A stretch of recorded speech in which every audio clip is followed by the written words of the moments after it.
morning, guys. Assalamu alaikum. I'm Niazi, the host for Shubhi Solutions, and along with me is Syed Chandbadshah Babar. He is a performance-driven and hardworking operations specialist with a proven track record of extraordinary achievements in optimizing daily business operations, developing business improvement plans, increasing efficiency of production teams, and reducing operating expenses. A highly evangelist technologist by passion with excellent leadership and communication skills and significant ability to work and perform under every pressure. So welcome, Chandbadshah Babar. It's really an honor to have you at our podcast.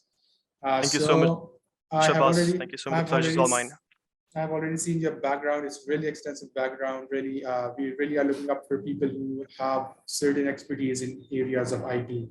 So Chandbadshah, if you could, tell us about your background, about what you're doing at Zones, how you think you have influenced such big audience you have on your LinkedIn.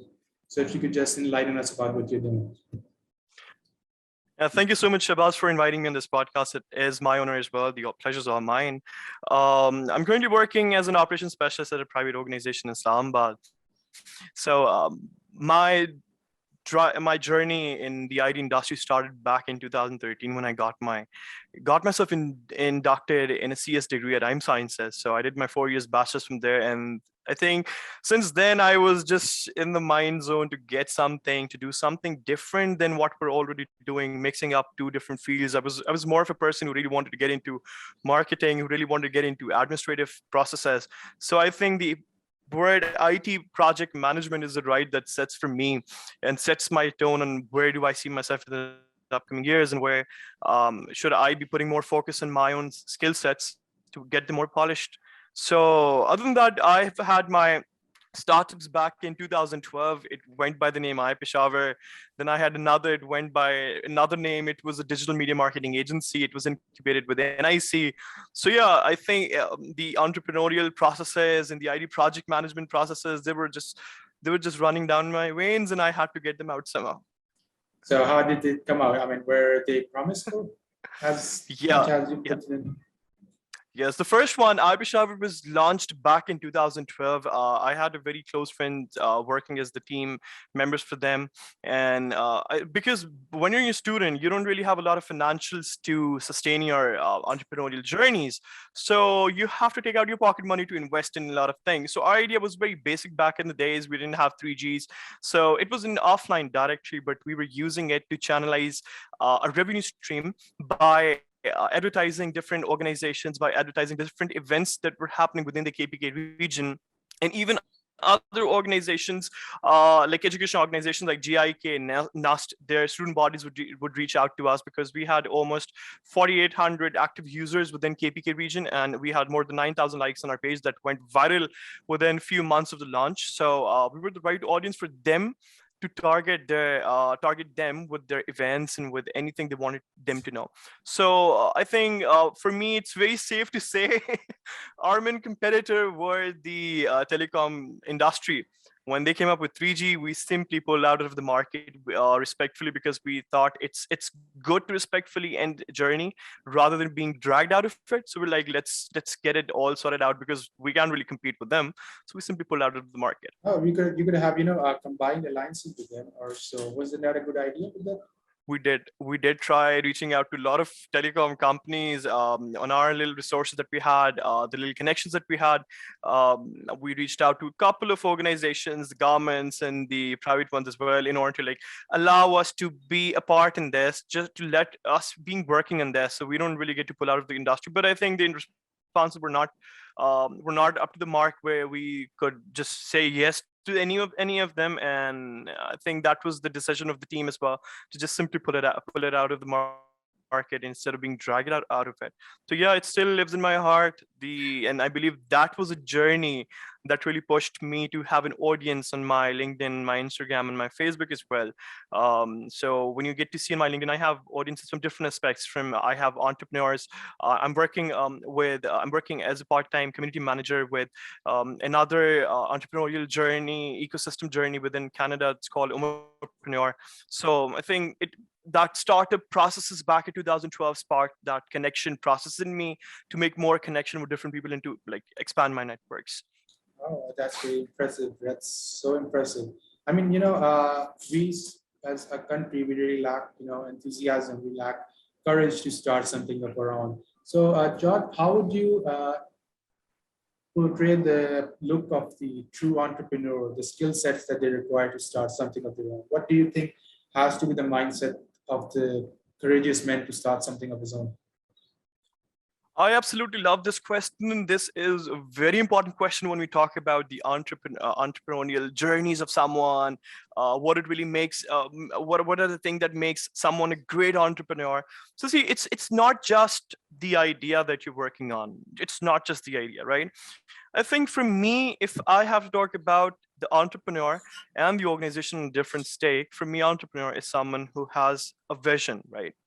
He believes in what he's selling. He has a vision. He can play multiple roles at once initially, and he doesn't lack consistency, and he doesn't really give up that easily. So all these things combined will definitely make and even help you form a great team. Because for instance, if you let's not I'm not even talking about the ideas. I'm sure everyone has a great idea. Even when someone wants to sell a pen, they'll be like, hey, this is a great idea. So that's pretty subjective, right? But about an entrepreneur, what really makes him a good leader and someone who has a good vision, for someone to believe in them, I think these are few of the things you need to be working on your skill sets. Because if you form a team right after launching your businesses, so do you think your team really believes in the product? No, they don't. Mostly people that you hire in the first phase of your hiring when you're launching a product, they're there just for the sake of money.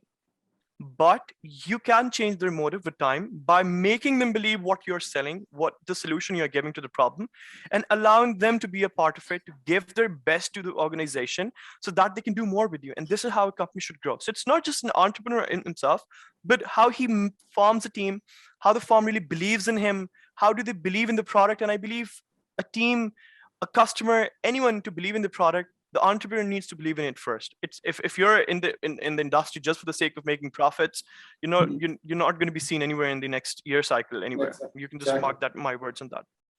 So you said about, it's about portraying your idea to the team members. What if the team members are not, trying to achieve what you're trying to sell them? I mean, how could you motivate them to be more charismatic towards what you're trying to sell them?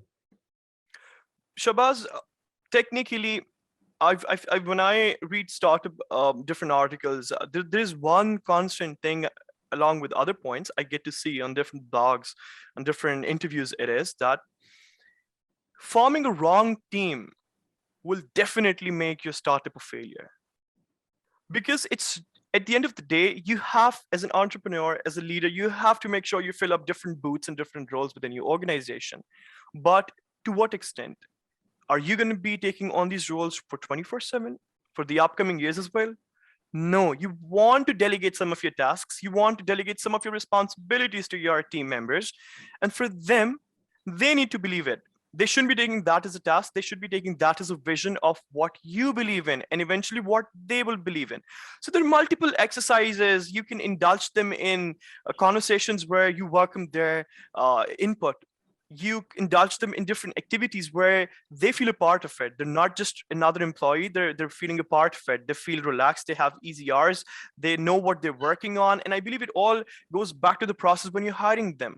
You need to evaluate, you need to scrutinize the whole in hiring processes in a way where you know who you're hiring, why are you hiring them, and how they're going to play their role in all this. And do you think this specific person is a perfect fit for your organization or not? Because wrong teams can just lead you rehiring again, and just stop you from making more progress. Exactly. And this is what people in Pakistan, they think that working for money is far more better, than working for someone, bringing the dreams come true. Do you agree with this statement that many people say that Pakistanis work for only a stipulated amount of money just to give away their freedom rather than coming towards some objective? Is this true? This is a question which is very near to my heart, because I personally, it's not just the students, it's not just the people who really want to become entrepreneurs, but I think it's also about the educational setups and backgrounds that we have within Pakistan. We talk about students where education really prepares you to become employees, right? 4 years, the way they treat you within your bachelor's, the 4 years that you spend in an educational institute, it really messes up with the mind of the students. They don't really want to be like that, like having your designated breaks, having a schedule for yourself, having exams and whatnot. So out of that, and also students these days, this is a very weird mindset that the people have in their mind is we don't want to work a 9 to 5, we just want to get into our own setups. But in my case, I think for you to even successfully run a setup, you need to be working in a 9 to 5 for a couple of years, for you to understand what pressure is, for you to understand what responsibilities are, for you to understand what organizational behavior and what organizational ethics are. I see people when I graduated from my institute. I'm sciences. It's in KP. It's I did my CS from there. I have a lot of students who've been who are entrepreneurs these days. So I've seen them getting into the entrepreneurial journeys and the ecosystem just for the sake of we don't want to work a 9 to 5. We want to be our own bosses. They've watched a couple of documentaries on Mark Zuckerberg and Jeff. They've watched a couple of documentaries on Steve Jobs. And this is what they want to become. They want to come to the office in their PJs. They want to wear a couple of their sandals and be very casual about their attires and everything. And this is what really drives them to become an entrepreneur. However, the real spirit of being an entrepreneur is what is the problem that you're solving and how you're solving them. Because for me, an entrepreneur is more like an architect. You solve the problem creatively. Anyone can solve a problem, right? If there's a problem, anyone can do it. But how do you do it creatively? How do you do it differently? Is really what really makes you a good entrepreneur. And we have so many incubator programs in KPK running by the government, by private organizations, and I have my reservations against them as well.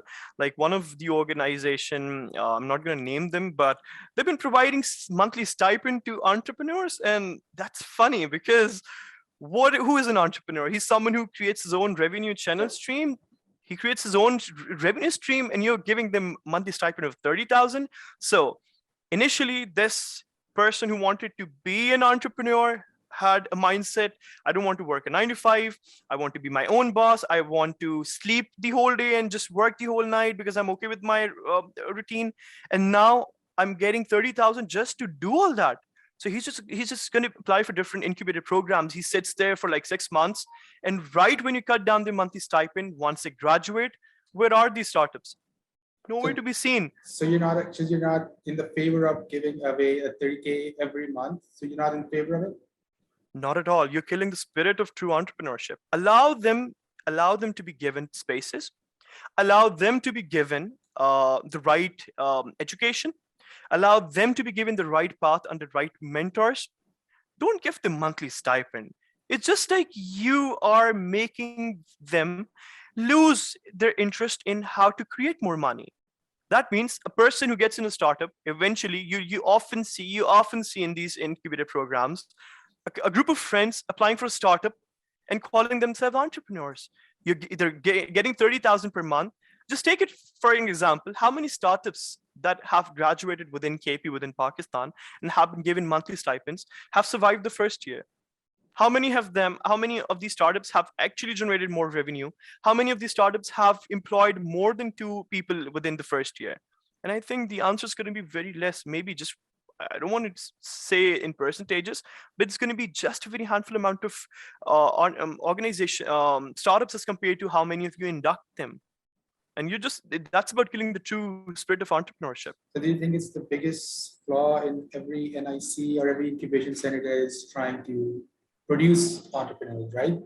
NIC has not been given the no, they don't really give the startups. Exactly. I was a part of NIC. I absolutely loved their foundations, their programs, the founders found institute courses.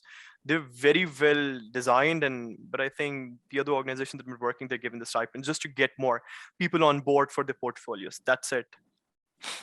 So you think this is the biggest flaw where many entrepreneurs and their businesses fail right in the first year, right?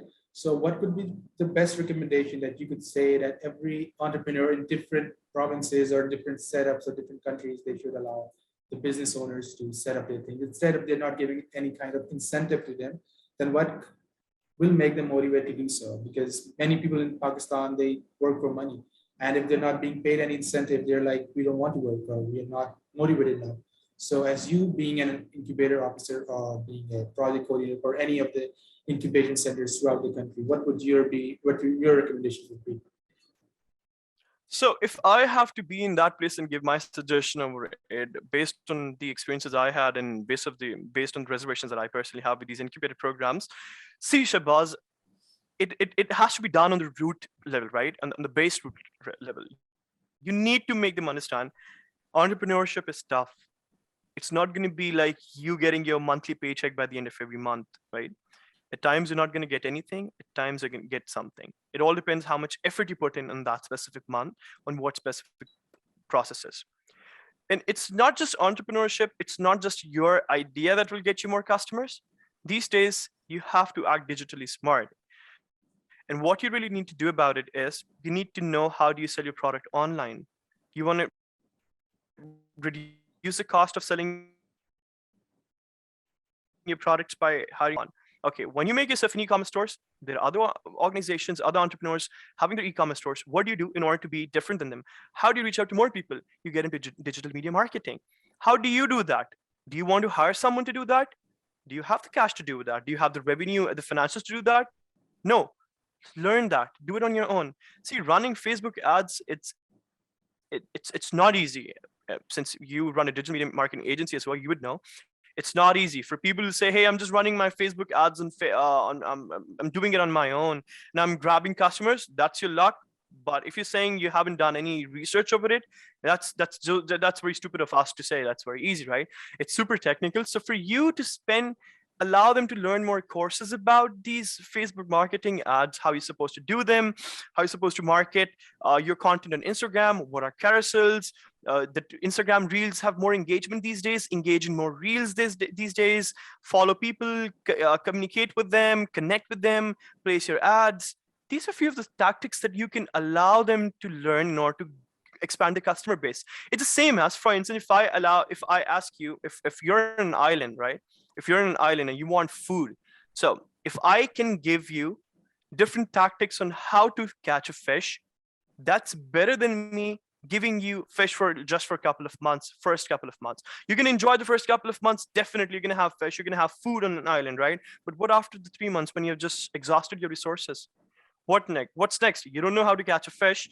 You don't know how you're supposed to survive. And that is how these businesses, these startups, after like a couple of months, when you just pull out the money, when you leave them out of the incubator programs, they don't survive. They just go back to the 9 to 5 and living a constant struggle between who they are and what they want to become. And eventually these entrepreneurs that get into the 9 to 5 are even disrupting the industry there. They're basically annoying the different organizations on based of what behaviors they have. They're not being serious about it, being disheartened where they're working and everything. So it's a butterfly effect if you don't allow your startups to be on the right path and just leaving them to join 9 to 5 later on.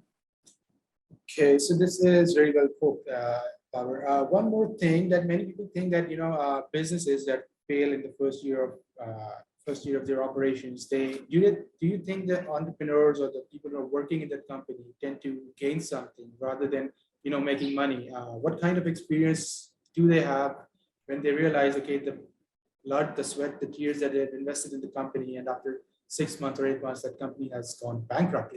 Do you think they have some kind of dilemma with it? Do they have some kind of attachment to it, or learned anything from the failures that they have invested so much in? Shabazz, I have a very strict saying which I personally agree to myself with over it is, anything that happens within your life, maybe let's talk about the entrepreneurial journey that you have. Anything that happens between it gives you two options. It can either allow you to make yourself, or it can allow you to break yourself. The option is yours. Exactly. If you want to make yourself a better person out of it, that's super easy. Just write down the steps and just think over the facts that you think misled you to do all these wrong judgments and allowed your startup to be a failure. Or you can just simply whine about it and say, oh, I just failed and I can't do anything. You have to learn from your past experiences. See, a reporter once asked Thomas Edison, like, how did it feel to fail 1,000 times while making a bulb? And he says, I didn't fail 1,000 times. The light bulb was an invention with 1,000 steps. So this is how you need to see your failure.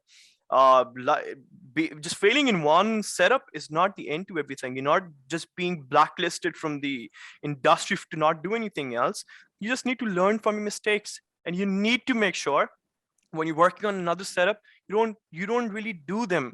Like, people tend to start their startups with their friends initially, just to make sure they save up some financials so they don't pay them and they get them on board, which later on becomes a hassle for every one of you, because you take them as a friend, their time take you as a colleague, so you're not really in that transition phase.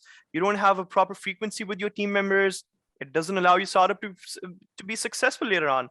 Cash flows, you have your sales and marketing team, you have the wrong team, underpricing of your products, not having a big vision, lack of consistency. These are a few of the things that you need to make sure you cut off your list, and you need to make sure you work on them a lot.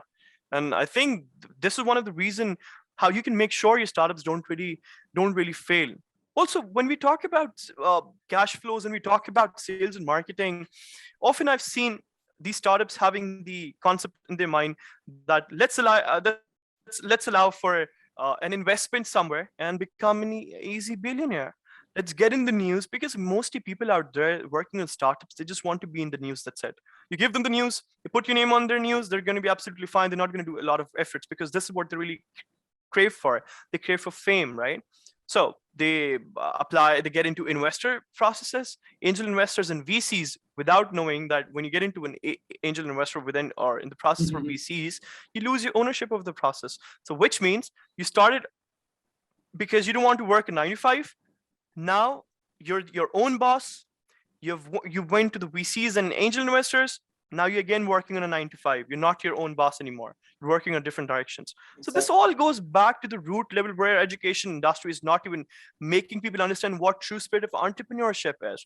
We get taught entrepreneurship by teachers who are working a 9 to 5. Isn't that like what it is? Isn't that like wrong? It's a fallacy. Exactly. It's a fallacy.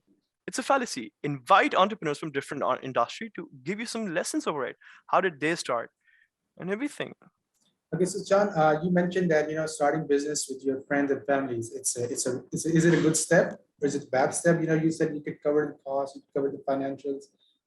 Is it a good thought to start with them, or is it better to kick off things on your own? So Shabazz, there are two perspectives on this question. One of them is, like I've said before, the wrong team, right? The wrong team. So if you have the right team, the perfect team who believes in your vision, who respects your authority. I'm saying the word authority. I know in entrepreneurship, we talk about no authority. We need to make sure everyone has the same right. That is true. But someone has to be the authority in order to make the decisions. You can't, like it said, too many cooks spoil the broth, right? You cannot have too many decision makers within your organization. So someone with the right team, the team that believes in your vision, that respects the authority, and that really want to sacrifice a lot of things just to make this thing successful. If your team is sitting in your offices and applying for different organizations and different jobs, you're doomed. So I think it's not mainly about the friends, or not about the right or wrong team. It's about having the perfect team for yourself. Let it be your friends, let it be your families, but things need to be very clear from the start. If you are just getting your friends on board to get your tasks done, just to save some financials, that's not the right approach to get a team. That's the thing. I mean, mainly the thing that we face, any entrepreneur faces, that finding the right people for it. So do you think this the thought process of ecosystem for entrepreneurs, could we have any names for those, so we're able to find such people to work with, or is it better that we find those people right among ourselves, or could we use our own contacts to find such people for our business ventures? In terms of your team members, if I'm getting it right? Yeah. So see, you have so many platforms there. You have Facebooks, right? The thing is about, it's not about getting the right people, or maybe just spending too much time on finding the right team. I think it's more about having your processes of interviewing. When you're putting up more people in your team, you need to have a proper process of interviewing them. What are the aspects of your organization that you find, if someone fills these checklists, is he's a perfect fit, right? And what are the processes through which you can track their KPIs? So before getting a team, just get the foundations of the team set it up. What are the KPIs? What are the checklists? How am I supposed to get someone on board for my organization during this interview? And when I'm done with this, how am I supposed to, in order for me to get this interview done perfectly and pick up the right candidate from it? How am I supposed to get this done? So these are a few of the things you need to work on them as well. But again, initially when you're starting a startup, you need to play different roles, which is very important for you because you can't really you can't really hire HR for this processes because you don't have a lot of financials, right? You need to save money. So what you can do is these are simple basic tricks. You can just simply learn them, and you should be, as an entrepreneur, as a leader, you should be able to fill on these different boots initially.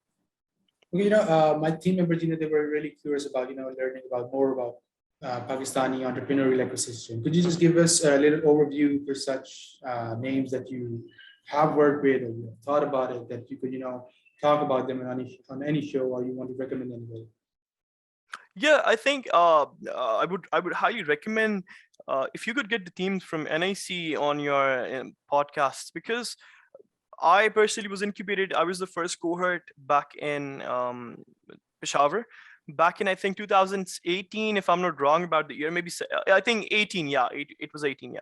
So I was inducted as the first cohort there. My startup was about digital media marketing agency, and it was a great time that I spent there. The teams, how they basically allow you to learn more stuff. Uh, the Founders Institute course, which was super helpful because you come to the NIC and maybe to the incubator programs with plan A, but when the mentors there, they grind your ideas, we go make it go to the Founders Institute courseworks, the idea that comes out becomes completely plan B. So they basically ask you to be okay with if your plan changes. So they also give you opportunities to connect with different investors and different angel investors and VCs, and also different very knowledgeable mentors. So I think that was a great process for me, because I ended my startup back in 2018's end. I didn't continue it with my team because I had the wrong team. I had the wrong set of co-founders. So for me, I think not by wrong co-founders, I mainly mean the co-founders and the other co-founder and my team members had a different vision about how they want to take things. I had a different vision. So I absolutely respect their opinion of accepting to the fact that let's split it out and let's work on it on. So I'm just currently running my startup called Social Mamba. I've had a little office at Connect in Islamabad. I'm handling digital media marketing for different agencies, for different clients out there abroad in Pakistan. So yeah, they did teach me a lot, and I'm very happy to be a part of it once. It's really impressive, John. Okay, so John, tell me about some major pitfalls that every entrepreneur has to face by the end of the year too. I mean, what pitfalls are they going through, and what must they face in the coming years they'll work on? Yeah. So, Shabazz, I think the answer to this is already like if we talk about what constitutes to the entrepreneur's failure, right? My answer would be it's mainly cash flow, it's sales and marketing, it's the wrong team, underpricing, no big vision, lack of consistency, and I'll use the same answer for this as well. Because these are few of the things, these are the foundations on which you have to make sure you work on them to get them great in a way so that you don't really strive in the market once you are in the market for a complete year. Because once you're in the market, once you're out in the jungle, you need to make sure you could survive. How do you survive? You survive by expanding. You don't really survive by just closing yourself and camping with two members and just doing everything. No, you can't. You have to delegate your processes. You have to delegate your processes. You have to get more teams. You have to get more customers on board. You need to constantly be updated by the industry as well about what you're doing, how the industry is changing. We have a complete example of Xerox. We have a very big example, case study for Nokia. They were once Nokia was such a big brand. Where is Nokia these days? Nowhere. They're even if they come up with their smartphones these days, I'm very sure you and I, no one watching this, a very good amount of people watching this later on would not even be able to invest their money in a Nokia product anymore because they're out of the industries and people don't really believe their vision of getting themselves updated. So just once you're in the first year of your entrepreneurship, make sure you constantly update your ideas. You constantly see how you can make them better than the last year, how the versions are going to be changed. Is your vision still that big? Does your team believe in your vision? Do you have a better consistency than the last year? How are you handling your sales and marketing? Are you spending, because people, when I since I had my startup and now I'm working in the digital media marketing industry now, so I get to see the different mindset that startups have. They don't really want to invest in leads. They don't want to invest in ads. They're like, hey, that's a lot of money. But if you allow them, ask them to, hey, do you want to place your banner in an event happening in a medical college? They'll be like, yeah, sure, why not? So They're like, they have the wrong ideas of placements. Your brand placement should be done right. And I believe putting banners, putting sponsoring stalls in an event, that's in not a good 2022. solution for you. Yeah, Exactly. And that even in 2022, when you can't even track the audience, how many people viewed that, exactly. the UTMs, the clicks, the leads, the anything. You're just True. throwing your money out there, and that's perfectly fine for you. But you don't want to spend money on the ads. That's stupid, right? So I That's think how you it's need to understand that. that's how it has been happening in Pakistan since for a long time ago. And we as a country, we're lacking so many technology, but thanks to the new entrepreneurial mindsets, to the ecosystems, to the incubation centers that have taught us how digital media is trying to progress this. So, John, before we conclude our podcast, I mean, what's the one thing that you would highly recommend people who are on their own? They have no idea what they're going to go through in the next 5 years, a couple of years to come. What would you recommend them? How would you tell them that the step that they've taken is one of the crucial steps that they're going to work on? What's your thought on this? One in just summing up the entire thing.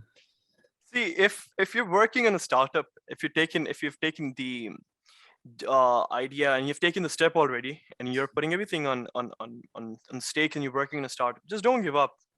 Just don't give up, man. Because imagine, if I'm not even gonna quote all these big startups like Amazon and Facebook, because see, these are just a very handful of examples, right? So let's not even discuss them. They really mess up with your motivation and everything. Just talk about the small startups. Talk about Airlift, how they started off. Talk about different other organizations. Like just move around, see how many people are there. Since I'm working with Omarpreneur as a community manager, I get to see so many startups. They start off with a basic application. They're $1 million startup now within Canada, and we're not, right? So it's about being consistent in what you're doing, making sure you exhaust every resource before you want to step out of your business, if in case you think it's not working out for you, so you don't really have a regret later on saying, hey, maybe if I could have done that, this could have given me a boost, right? So just stay consistent, stay updated, do more than you're already doing in order for you to grow, and just don't tell your idea to a lot of people, and just don't wait for that specific moment, and for that moment where you think, I'm just going to launch this idea once it's perfect. No. Talk about the minimal viable, which means allow it to send it to be customers to get their feedbacks in real time.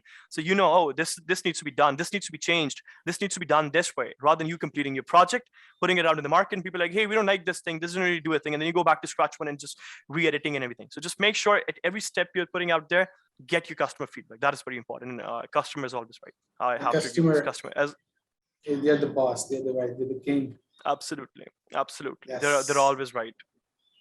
True.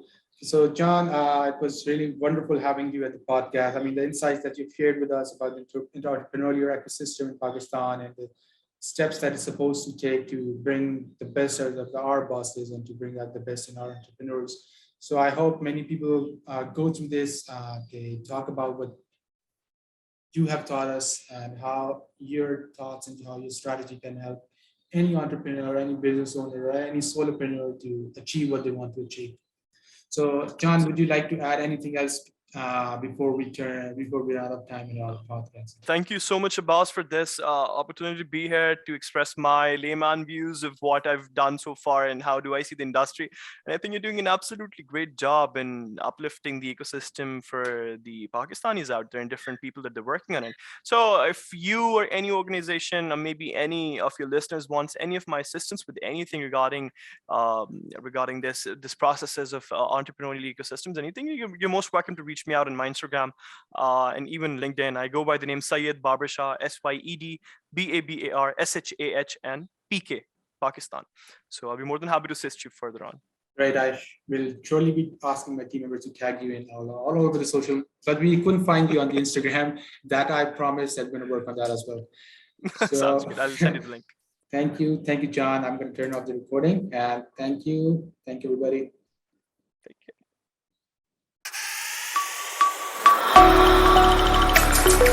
you.